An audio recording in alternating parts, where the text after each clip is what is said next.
symptoms of osteoporosis. Maybe what are some ways you can tell if you have osteoporosis?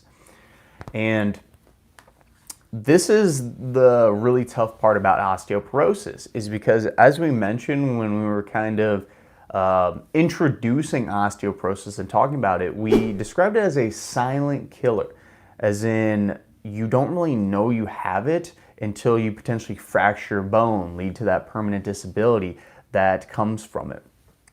So with that said, there's actually typically no symptoms. There are a few, but they're kind of more correlation, and they could or could not be related to actually developing that osteoporosis, but typically no symptoms.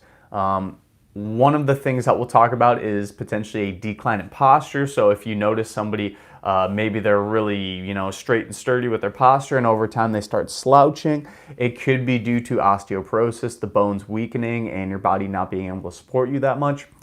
This is where it kind of becomes a catch-22, because they're like, okay, there are just some age-related changes that happen with individuals as they get older, where their bones might just deform that way naturally. They still might have perfectly healthy bones, but that change might have just happened. In addition to this, you might have different pain in bones, or specifically areas that you don't normally notice pain. There might be some tiny microfractures that occur without you even noticing it.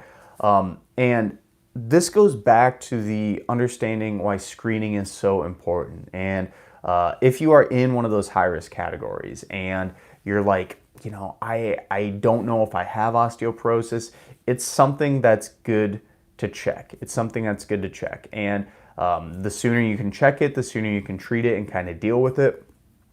So screening is important for those different risk categories. And we'll actually talk about a few more risk categories in the next section of this podcast.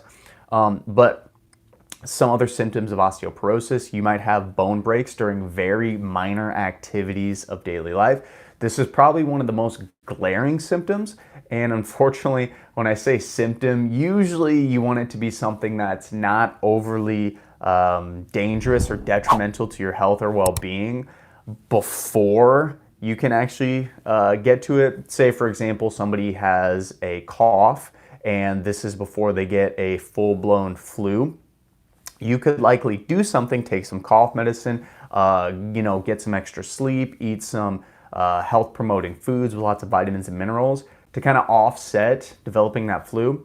When it comes to osteoporosis, the bone break being the symptom you can't really do much at that point. Obviously, you're going to recover, and once you recover and hopefully the bone heals, you're going to get back to improving your bone mineral density after that. But it's something you can't really track until it happens. Again, why screening is so crucial. Some of these minor activities I'm talking about, and this is actually something that happens. You might sit down too quickly in a seat. You might kneel down too fast on the ground and your knee hits the ground. You might bend over to pick up a box. You might just lift up something small, a couple plates, moving some different things around your house. You might even just cough. These are all different minor activities that, if you have osteoporosis, and specifically very severe osteoporosis, you might actually break your bones. And it sounds crazy when you're listening to it, but this happens all the time. So again, screening is so important because these things can literally happen and you don't even know it. It is a silent killer, osteoporosis, for sure.